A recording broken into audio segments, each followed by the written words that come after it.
Depuis le 10 février, Pierre Palmade est au cœur d'une terrible controverse. Après avoir causé un accident, alors qu'il conduisait sous l'influence de produits stupéfiants, le comédien de 54 ans est aujourd'hui visé par 3 enquêtes. Notamment pour homicide involontaire, trafic de drogue et détention d'images à caractère pédopornographique. Pourtant, dans les médias, plusieurs de ses amis ont été scandalisés lorsqu'ils ont appris que l'humoriste continuait à consommer des drogues de synthèse. Notamment la cocaïne.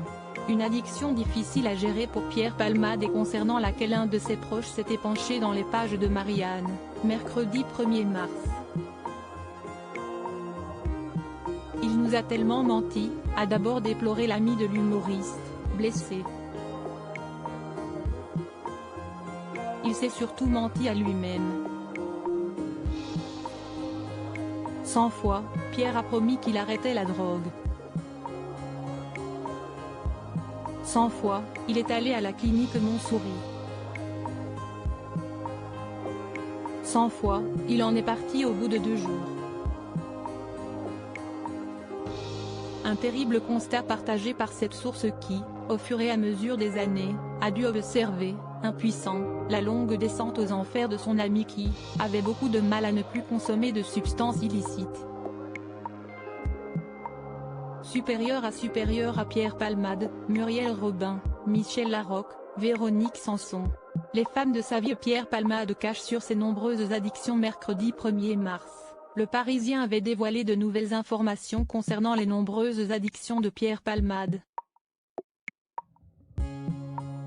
D'après les révélations obtenues par nos confrères, le comédien de 54 ans a notamment dévoilé aux gendarmes, lors de ses auditions, quelques détails sur les nombreuses dépendances qu'il a développées au fur et à mesure des années. Aux gendarmes, Pierre Palmade avait notamment expliqué avoir commencé à consommer de la cocaïne à l'âge de 20 ans et n'a jamais cessé depuis. Il aurait commencé à prendre de la drogue de synthèse nommée 3-MMC que très tard dans sa vie, dans le cadre de ces fameuses soirées de débauche. Une substance qui, d'après ses dires, serait plus forte et plus addictive que la cocaïne. Mais ce n'est pas tout.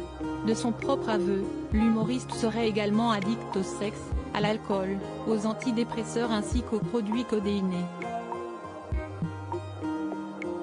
Crédit photo, capture d'écran TF1.